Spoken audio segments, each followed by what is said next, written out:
GM संस्थेतर्फे धम्मचक्र प्रवर्तन दिनानिमित्त निघणाऱ्या लेझिम तापा मिरवणुकीचा खर्च टाळून पूरग्रस्त नागरिकांना व शेतकऱ्यांना अन्नधान्य व जीवनावश्यक वस्तूंची मदत।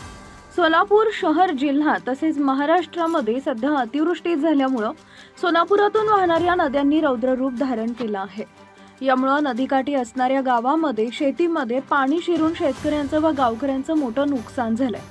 यामुळे एक हात मदतीचा या दृष्टिकोनातून धम्मचक्र प्रवर्तन दिनाच्या निमित्तानं निघणाऱ्या लेझिम तापा मिरवणुकीचा खर्च टाळून पूरग्रस्त नागरिकांना व शेतकऱ्यांना चादर, टॉवेल व अन्नधान्याचं किट देऊन जीएम मागासवर्गीय बहुउद्देशीय संस्था संस्थापक बाळासाहेब वाघमारे यांच्या वतीनं शिंगोली, तरटगाव, अर्जुन सोंड, ईसर वस्ती या पूरग्रस्त भागातील नागरिकांना व शेतकऱ्यांना मदत करण्यात आली। यावेळी जीएम संस्थेचे संस्थापक माननीय बाळासाहेब वाघमारे, सामाजिक कार्यकर्ते अजित भाऊ बनसोडे, जीएम संस्थेचे उत्सव अध्यक्ष अजहर शेख, श्री सर्वगौड सोमनाथ दानवे, कनिष्क उर्फ वेंकी वाघमारे, पप्पू लोंढे, रत्नदीप गायकवाड, युवराज ढेरे, डॉक्टर शुभम स्वामी फडतरे, रतन फडतरे, उपसरपंच महेश आवळे, हर्षवर्धन उर्फ मॉन्टी बाबरे, अभि क्षीरसागर, सेहवाग चलवदे, निशांत वाघमारे व जीएम मित्र परिवार उपस्थित होते।